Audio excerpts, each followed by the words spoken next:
Hola, ¿qué tal? Paz y bien, ¿cómo están ustedes? Hoy estamos de nuevo con el doctor Gustavo Di Mónaco y vamos a tocar un tema muy actual que es la vida hasta el final, el tema de la eutanasia, el tema de el desprecio a la vida o el menosprecio. ¿Qué nos podés decir al respecto? Mira, mientras charlábamos la preparación del tema, me vino a la mente la canción de Piero, Mi Viejo, Ah, sí, la canción de Piero. Es un buen tipo, mi viejo. años 70, Sí, eh, casi como una veneración sí, sí, sí, a la ancianidad. claro. Eh, es que creció con el tiempo, con sangría y vino tinto. Ahora ya camina lento, como perdonando el tiempo. Yo soy tu sangre, mi viejo. Sí, Ese sentido de pertenencia, yo creo que esta cultura del consumismo individualista que marca mucho los cambios de paradigmas de nuestro tiempo ujú, y que le hacen hablar a Francisco de esta ecología social, lleva a que quizá hoy cuando se habla de la ancianidad, se habla más con lo que el Papa llama la cultura de lo descartable. exacto.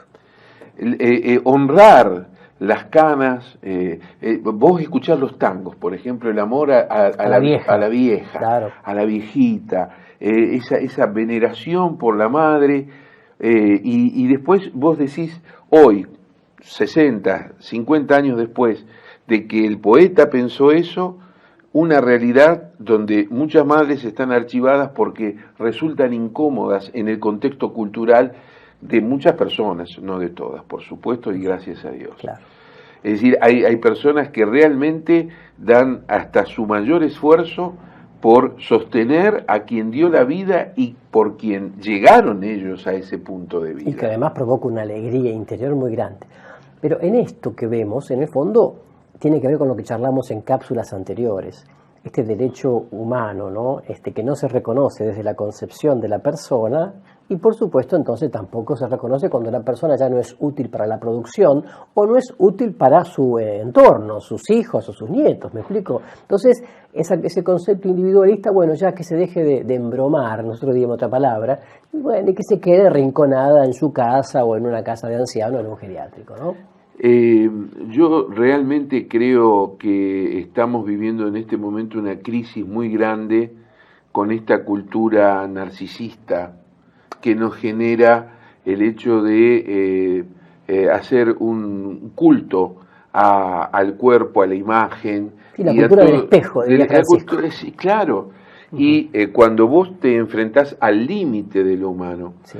al límite del humano en una situación vulnerable, parece que existe la necesidad de eludir el compromiso Eludir el compromiso, y sí. asumir otros compromisos que le den a la vida una perspectiva más gozosa, Sí, sí. o hedonista a Sí, veces, ¿no? exacto. Ese es O porque tocar la flacidez de la carne, de la abuela o del exactamente. abuelo, o ver las arrugas, es como un rechazo, porque en el fondo justamente hay un concepto tan limitado de la vida que la eterna juventud no se da, por más que se la promueva, entonces llega un momento en que ese ver ese anciano es ver un poco mi futuro, y da miedo, da temor, ¿no? Seguro. Por eso esta cuestión de considerar a personas como fuerza social de producción y considerar, bueno, vos fíjate, por ejemplo, toda esta realidad que existe en la sociedad de personas que, por no querer asumir las marcas que deja en el cuerpo el tiempo, Claro, hasta desfiguran sí, sí, sí, sí. su cara, Con sus operaciones que quedan horribles. es tremendo. Y vos decís, a ver, la dignidad que significa honrar la vida. Y ahí me voy a otro tema musical, Sí, escrito sobre la década del 80, donde fundamentalmente es ponerle a la libertad la capacidad de elegir siempre por el mayor bien, así es, no por permanecer y transcurrir, claro. sino honrar la vida, y honrar la vida desde, creo que, una cultura que tiene que ver fundamentalmente con poner a la persona y el vínculo en el eje de el encuentro y el crecimiento, y no a la persona y sus circunstancias y sus beneficios personales al grupo familiar, mientras puede dar, claro, la tenemos. Cuando no puede dar, la sacamos. La marginamos, sí. Es una mentalidad pragmática y utilitarista que realmente creo que está hiriendo de muerte la cultura de la fraternidad, la cultura de la solidaridad, los vínculos. Está rompiendo puentes antes que tenderlos. Y sabes una cosa que me llama la atención, antes era muy común que el nieto, digamos así, se lo dejaba en manos de la abuela para que lo cuidara cuando la madre no podía. Hoy escucho muchas madres que me decían, no, con la abuela no, pongo una niñera, porque con la abuela no, porque la abuela ya está grande o porque le enseña mañas o porque le enseña cosas que son muy antiguas, muy anacrónicas, muy pasadas de onda. Eso lo escucho mucho. Se le priva a la persona, bueno, anciana o ya casi anciana, se le priva de la posibilidad de estar con el otro extremo de la vida, que es el nieto, ¿no? Esto es muy fuerte. Es muy fuerte. Lo que pasa es que también hay una realidad, Rubén, que está llevando la dificultad en construir familias, que hay personas que empiezan a ser madres sobre los fines de los 30 y principios 40 de 40 años. Sí. Entonces, yo recuerdo, mi madre fue abuela a los 51 años. Claro. Y hoy hay mujeres que son abuelas a los 72. Claro. Entonces, y por primera vez quizá. Exacto, y ya un chico, un bebé a los 73, 74. Entonces, allí está este hecho de que incluso hasta el vínculo se lesiona porque no responde a las necesidades que el grupo familiar demanda. Pero evidentemente que esta cuestión de demorar la maternidad, sí, la construcción de la familia, sí, hoy sí. digamos, esta idea de que entre la década de los 20 y los 30 se construye la familia y a partir de allí vienen los hijos y demás, no existe más. No existe más. Hay una realidad sui generis donde existe multiplicidad de posibilidades, pero creo que el anciano y la persona mayor en medio de todo esto necesita la oportunidad de que se repare en él como aquel que nos trae a la mente la historia, nos trae a la mente la pertenencia, nos trae al corazón el sentimiento,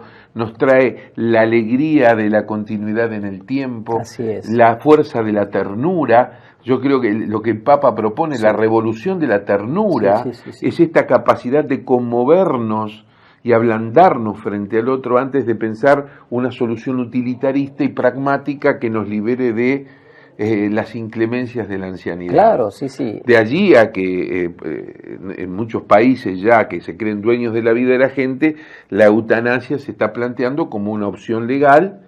Lo que no quiere decir que estemos con el ensañamiento terapéutico, claro, ¿no es cierto? Claro. Sino prolongar indebidamente la vida cuando ya la vida llegó al cumplimiento de su ciclo natural, pero sin privarla de lo que es fundamentalmente la provisión del líquido y que la persona llegue a su última exhalación. No, pero hablamos de países como Holanda, como Bélgica, entre otros, donde gente de Inglaterra ha viajado, gente que estaba en buenas condiciones, gente que ya tenía sus casi 80 y fueron como pareja, hablo de gente intelectual, no voy a dar el nombre aquí, pero fueron a recibir la eutanasia.